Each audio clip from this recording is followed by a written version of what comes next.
বাংলা শিশু সাহিত্যের জগৎকে যিনি গল্প ছড়ার মাধ্যমে আনন্দে ভরিয়ে তুলেছেন এবং এখনও যার কলম সম্পূর্ণ সচল, তিনি হলেন মনোজকান্তি ঘোষ।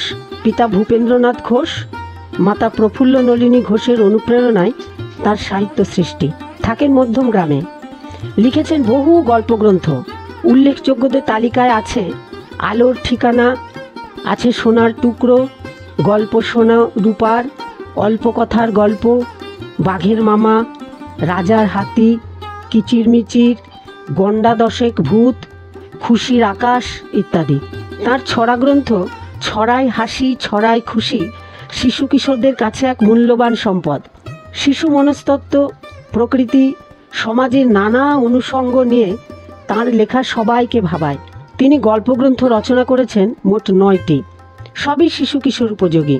শিশু সাহিত্যে অবদানের জন্য পেয়েছেন নিখিল ভারত শিশু সাহিত্য সংসদ অর্থাৎ all India children juvenile Literary foundation কর্তৃক জসিমউদ্দিন স্মৃতি পুরস্কার, পেয়েছেন রামমোহন পুরস্কার, পেয়েছেন অজগর কর্তৃক শুভজিৎ ঘটক পুরস্কার ইত্যাদি। ভারতীয় রেল বিভাগ থেকে অবসর গ্রহণের পর তিনি চুটিয়ে লিখে চলেছেন। 86 বছরের এই গল্পকার এখনও শারীরিক ও মানসিকভাবে সুস্থ এবং সাহিত্য সেবায় নিয়োজিত। সেই আলোকিত ব্যক্তিত্ব মনোজকান্তি ঘোষ আজকে মুখোমুখি হয়েছেন নিখিল ভারত শিশু সাহিত্য সংসদের আলোর ফুলকি পরিবারের ক্ষুদে সদস্যদের। দাদু প্রণাম। আমরা আসছি নিখিল ভারত শিশু সাহিত্য সংসদ আলোর ফুলকি পরিবার থেকে। আমরা তোমার সাথে কিছুক্ষণ গল্প করতে এলাম। তুমি কেমন আছো? ভালোই আছি। কেমনভাবে কাটাচ্ছ সময় সারাটা দিন? সারাদিন আমার নাতি নাতনি আছে, তাদের নিয়েই কাটিয়ে দিচ্ছি আর কি। দাদু, আমাদের এখন পড়ার খুব চাপ, খেলাধুলার একদম সময় পাই না। তোমাদেরও কি ছোটবেলায় এরকম পড়ার চাপ ছিল? বিকেলবেলা কিন্তু না খেলতে পারলে শরীর খারাপ হয়ে যেত, রাত্রে পড়তে হতো না, সুতরাং বিকেলবেলা হলেই আমাদের ছুটতে হতো মাঠে। ছেলেবেলার কিছু কথা শুনতে চাই। ছেলেবেলা আর কি, মনেও নেই সব কথা। ছেলেবেলার কি কথা বলবো, তখন তো মানে বাবা ছিলেন, মা ছিল। বাবাকে খুব ভয় পেতাম আমরা, অনিয়ম খুব করার কোনো সুযোগ ছিল না। আর ওই সিনেমা দেখা, অমুক দেখা, এসব আমাদের সময় ছেলেবেলায় ছিলই না। আমাদের ছেলেবেলায় একদম খুব থাকতে হয়েছে। এই ছেলেবেলার কথা আর কি বলবো। ছোটবেলায় তোমার বাবা মা কি তোমাকে খুব শাসন করতো? হ্যাঁ, তখন খুব শাসন করতো, কোনো আজে বাজে কাজ করতে দিত না। বাবা তো ভীষণ কড়া ছিলেন। কোনো জায়গায় বাবার আমাদের নামে কিছু করলেই বাবার কাছে নালিশ করতো সব। বাবার নালিশ করলে বাবা বাড়ি এসে হুঙ্কার দিতেন, মারধরও করতেন অনেক সময়। ডাইরেক্ট যখন দেখতেন যে আমরা খুব বেকার কিছু করছি ছেলেবেলায়, তখন মারধরও করতে। যাক, তার মধ্যে তো কাটিয়ে দিয়েছি ছেলেবেলাটা। পড়াশোনায় তুমি কেমন ছিলে? পড়াশোনা একদম ভালো ছিলাম না, ওইটাই ছিল খুব খারাপ পজিশন আমার।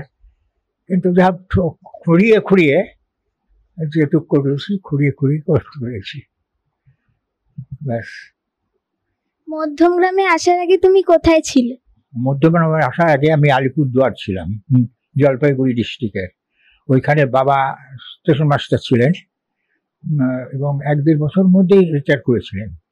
রিটায়ার করে আলিপুরদুয়ার কোর্টে আমাদের একটা বাড়িও করেছিলেন বাবা। সেই বাড়িতে আমরা বছরখানেক বা 1-1.5 বছর ছিলামও। তারপরে আমার দিদি এদিক বাড়ি করেছে, সেই খবর পেয়ে বাবা ওখান দিয়ে আসলো। এসে দিদির এখানেই ছিল, এই আমার পাশে বাড়িটাই দিদির বাড়ি, ওই যে দেখা যাচ্ছে ওটাও এক দিদির বাড়ি, আবার ওপাশে আর এক দিদির বাড়ি। তো বাবা বললো যে না, আমাদের ওই জলপাইগুড়ি ডিস্ট্রিক্টে তো আমাদের খুলনা জেলারও কাছাকাছি কেউ নেই, সব ওই দিকের ডিস্ট্রিক্টের লোক। সেই জন্য ওই বাড়ি বিক্রি করে দিয়ে এই বাড়িটাকে জমিটা কিনলেন, কিন্তু ওই বাড়িটা বিক্রি করে দিয়ে আমাদের সব নিয়ে চলে আসলেন এখানে। আমরা সেই থেকে এখানে বসবাস করছি। সেখানেও কি তুমি লেখালেখি করতে? না, তখন ছেলে মানুষ ছিলাম, এখানে এসে তখন 3-4-এ পড়তাম। 3-4-এ পড়তাম, ওরকম কোনো একটা সময় বাবা রিটায়ার করেছিলেন। সে অনেক আগে। লেখালেখি করবো, লেখালেখি আমি বুড়ো বয়সে আরম্ভ করছি। লেখালেখিরও একটা বিচিত্র ঘটনা আছে। এখানে শিশু সাহিত্য করতেন হরেন ঘটক বলে এক ভদ্রলোক ছিলেন। তিনি সত্যযুগ কাগজ ছিল তখন, সত্যযুগ কাগজের শিশুদের পাতা তিনি দেখতেন। তা আমাদের এখানে শঙ্কর সরকার বলে একজন ভদ্রলোক ছিল, ও একটা ছোটদের সংগঠন করেছিল, লেফট রাইট, সোজা হয়ে বসো দাঁড়াও এসব করতো।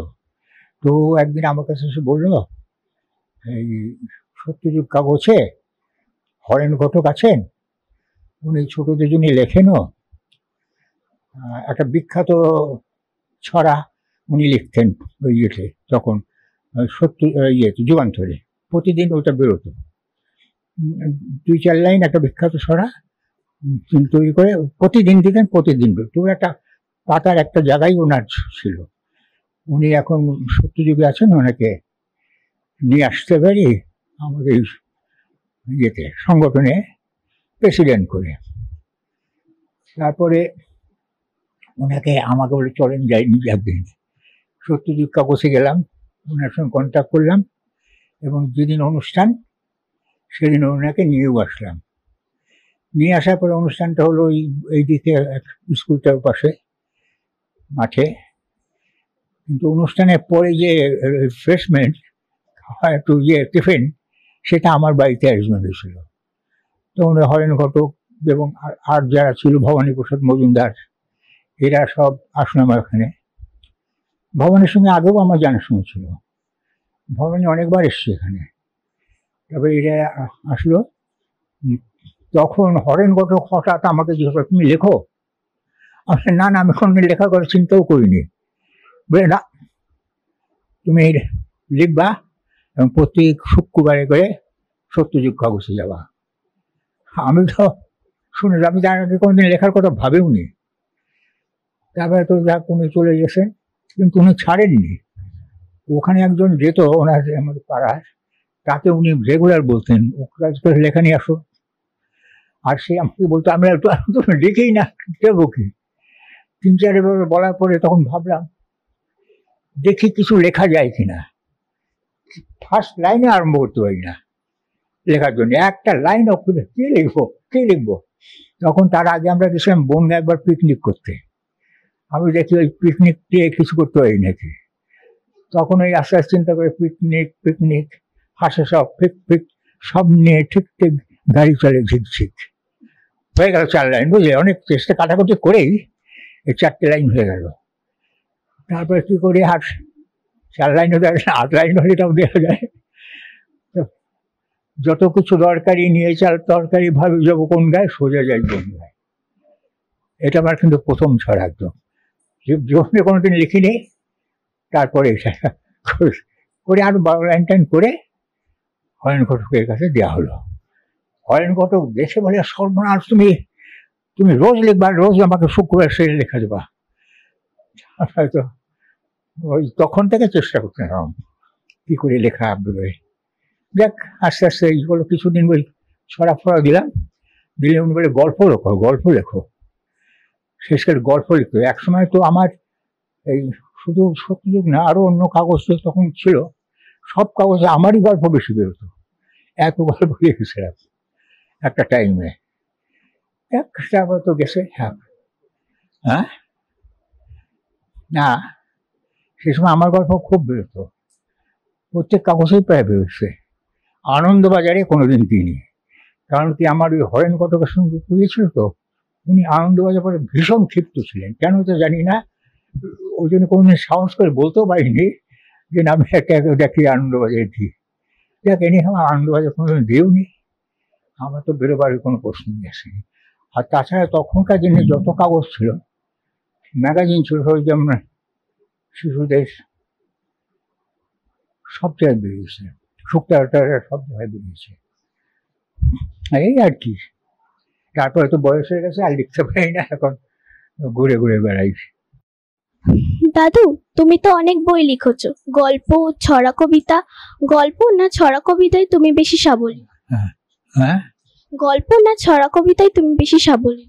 আমি প্রথম দিকে ছড়া দিয়ে শুরু করেছিলাম, কিন্তু সেই দিকে গল্প লিখেছি বেশি। তখন আর ছড়া বাড়া অত আমার আসেনি, গল্প লিখেছি।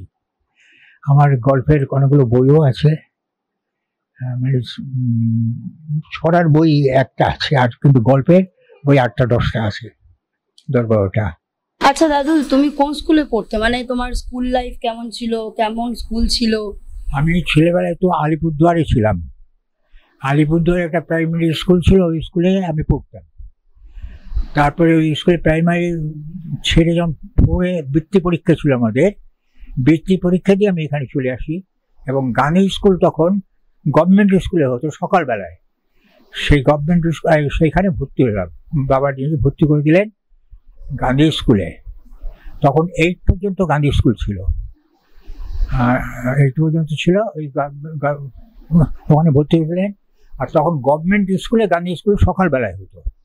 এখন তো গান্ধী স্কুল আলাদা জায়গায় চলে এসছে, তার নিজস্ব বিল্ডিং এসছে, কিন্তু তখন এই গভর্নমেন্ট স্কুলে হতো। আচ্ছা, সবই তো শুনলাম, এবার একটা ছোটবেলার মজার গল্প শুনি, একটু বলুন। বাবার ভয়ে তো আমরা সবসময় তটস্থ থাকতাম, আর বিশেষ করে স্কুলের সম্বন্ধে। একবার করে শিখে স্কুলে যাবো না ভেবে একটা বাগান, স্টেশনের ধারে একটা বাগান, পতিত বাগান, ওইখানে আমি একটা গাছের তলে, টাতার তলে বই রেখে দিয়ে স্কুলে না যেয়ে ঘুরে বেড়াচ্ছি এসে এখানে ওখানে বন্ধুদের সঙ্গে। এসে ওখানে দেখি আর বই নেই, খুব এখানে বইটা গেল কোথায়। এখন আমি যখন বই রাখি, তখন আমাদের এখানকার কোনো লোক, তখন এখানকার কোনো লোক ওইখানে বাগানের মধ্যে ছিল, সে দেখেছে আমি বইটা তলের মধ্যে রেখে স্কুলে না যেয়ে ঘুরে বেড়াতে গেছি। ও বইগুলো নিয়ে এসে বাবার হাতে দিয়ে গেছে, বলে আপনার ছেলে এই বইগুলো লুকিয়ে রেখে বাবার হাতে দিয়েছে। আর আমি তো খুঁজে খুঁজে ওখানে বিকেলবেলায় সন্ধ্যেবেলায় এসেছি, খুঁজে মানে স্কুল ছুটি হলে আমি এসেছি, খুঁজে পাই না, পাই না। কি হলো শেষকালে তো যাক, বাড়িতে আসতেই হবে, বাড়িতে আসলাম, বাবার হাতে বই। বাবার তো জমের মতো ভয় করতাম, কোথায় রেখেছিস বই, তো বই কই? আমি বই আছে উপরে ঘরে, নেয় দেখি কি বই নিয়েছিস, দেখাবো কি? বাবা তো সে 12-13 বই। তারপরে তো 2-4 মারটার একটু খেলাম, ফাঁকি দিয়ে স্কুল না দিয়ে তুমি এসব করে বেড়াও, তার মারটা শেষ। ঠিক আছে দাদু, তুমি তো গল্পের বই অনেক লিখেছো, ছড়ার বই? হ্যাঁ, আমার ছড়ার বই লিখেছি, 1-2 এক লিখেছি। তার থেকে একটা ছড়া শুনতে চাই। নাম শোনো। ছড়া বইয়ের নামটা হচ্ছে ছড়ায় হাসি ছড়ায় খুশি। ছড়ায় হাসি ছড়ায় খুশি।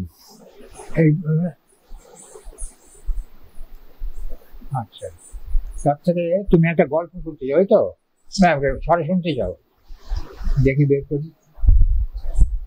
নিরুদ্দেশ। ভাবছি বসে রং তুলিতে আঁকবো পাখির ছানা, করব শুরু কেমন করে দ্বন্দ্ব মনে নানা। অনেক কিছু ভেবে নিয়ে চোখটি আগেই আঁকি, সাথে সাথে চোখ পাকিয়ে হুমকি দিল পাখি। রোষ্ট হয়ে ঠোঁটেকে তার উঠিয়ে নিলাম তুলে, হঠাৎ পাখির রাঙা ঠোঁটে ফুটলো মধুর বলে।